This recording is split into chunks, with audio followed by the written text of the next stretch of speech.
Bonjour à tous et bienvenue sur Way to Learnix. Aujourd'hui, nous allons voir comment calculer des sauts réseau ou autrement dit le subnetting. Allez, c'est parti.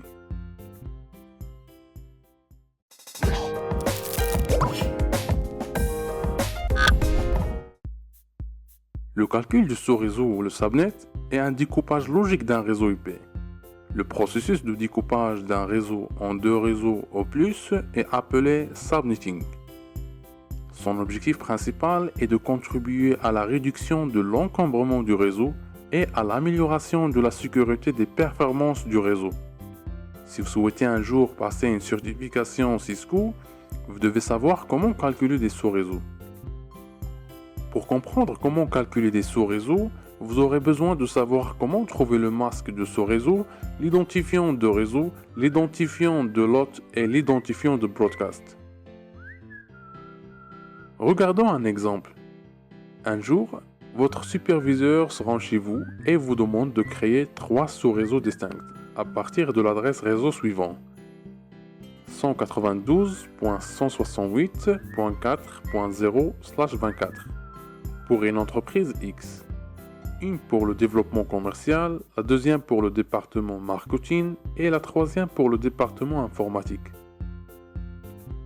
Votre tâche consiste à trouver le masque de ce réseau, l'identifiant de broadcast et la plage idéale pour les hôtes. D'abord, nous allons créer une table. Et une fois que nous avons créé cette table, nous pouvons facilement résoudre la plupart des questions concernant le calcul du saut réseau. Et cette table a 3 lignes. La première ligne contient les sous-réseaux en 9 colonnes. On commence avec 1, puis 2, 4, 8, 16, 32, 64, 128 et 256. La règle est chaque nombre est un double du nombre précédent. La deuxième ligne contient lot. Il indique le nombre total d'identifiants d'hôtes et commence avec 256, puis 128, 64, 32, 16, 8, 4, 2 et 1. La règle est chaque nombre est la moitié de son nombre précédent, ou bien, si vous remarquez bien, c'est l'ordre inverse de la première ligne.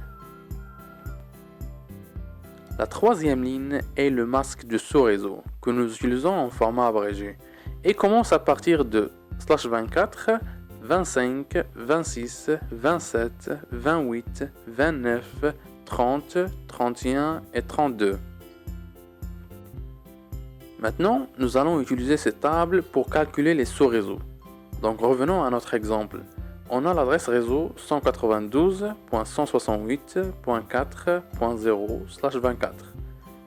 24 est le masque de sous-réseau. On doit avoir 3 sous-réseaux. Maintenant, regardez dans la table et essayez de trouver les 3 sous-réseaux dans la première ligne. Bien sûr, il n'y a pas exactement 3, mais il y a 4 sous-réseaux. Donc, nous pouvons obtenir 4 sous-réseaux et choisir 3 sous-réseaux pour l'entreprise X. Nous avons donc choisi 4 sous-réseaux.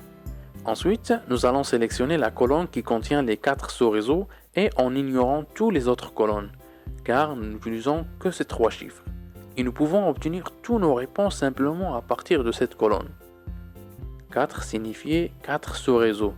64 signifiait chaque sous-réseau a un nombre total de 64 hôtes, y compris l'adresse réseau et l'adresse de broadcast. /26 est le nouveau masque de sous-réseau pour tous ces 4 sous-réseaux. Maintenant, nous allons lister toutes les informations de ces 4 sous-réseaux.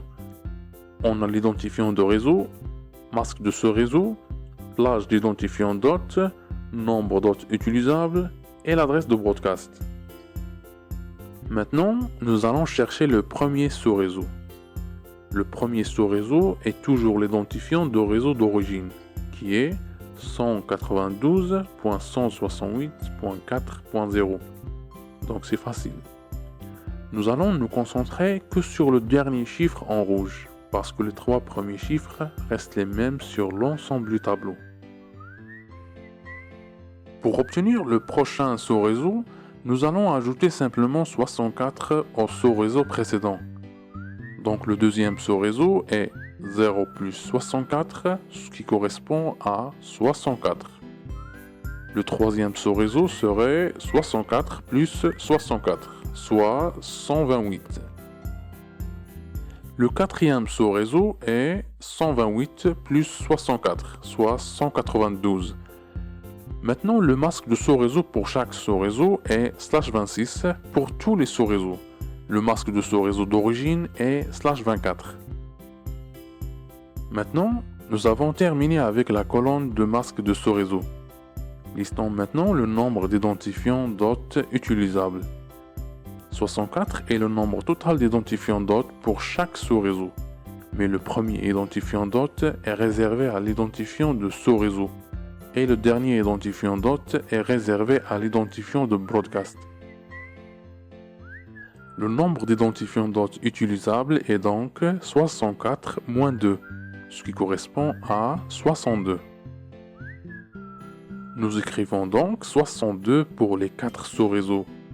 Maintenant, nous avons terminé avec la quatrième colonne. Regardons maintenant l'identifiant de broadcast de chaque sous-réseau. Gardez à l'esprit que le dernier identifiant de l'hôte est réservé à son identifiant de broadcast. Donc l'identifiant de broadcast du premier sous-réseau est 63. Pourquoi 63? Tout simplement parce que le prochain sous-réseau est 64. Ensuite, l'identifiant de broadcast du deuxième sous-réseau est 127 parce que le prochain sous-réseau est 128. Ensuite, l'identifiant de broadcast du troisième sous-réseau est 191 parce que le prochain sous-réseau est 192. Et le dernier identifiant de broadcast est 255. On peut dire que l'identifiant de broadcast est égal au prochain identifiant de sous-réseau moins 1. Il y a une autre façon de le faire. Vous connaissez le premier identifiant de broadcast qui est 63. Et vous pouvez simplement ajouter 64 pour obtenir le deuxième identifiant de broadcast. Donc 63 plus 64 correspond à 127. Puis ajouter 64 à 127 qui correspond au troisième identifiant de broadcast qui est 191. Puis ajouter 64 à nouveau pour obtenir le quatrième identifiant de broadcast qui est 255. Nous avons presque terminé. La dernière colonne est la page d'identifiant DOT. La page d'identifiant DOT de sous-réseau est n'importe quel identifiant entre l'identifiant réseau et l'identifiant de broadcast. Pour le premier sous-réseau, 1 à 62 est compris entre l'identifiant de sous-réseau 0 et l'identifiant de broadcast 63. La deuxième place d'identifiant DOT, 65 à 126, est comprise entre 64 et 127. La troisième place d'identifiant DOT, 129 à 190, est comprise entre 128 et 191. La quatrième place d'identifiant DOT, 193 à 254, est comprise entre 192 et 255. Pour garder l'explication simple, on a parlé juste du dernier nombre, parce que les autres nombres restent les mêmes. Et voilà, il y a 3 sur 4 sous-réseaux que vous pouvez attribuer pour l'entreprise X. Et bien sûr, il y a un sous-réseau qui est gaspillé, et ça c'est un inconvénient du subnetting. Et voilà, le sujet sur le subnetting touche à sa fin. J'espère que cette vidéo t'a plu et t'a aidé. N'hésitez pas à me faire tes retours dans les commentaires ci-dessous. Et n'hésitez pas à t'abonner à la chaîne et me faire un pouce bleu. Et je vous dis à très bientôt pour les prochaines vidéos. Salut à tous.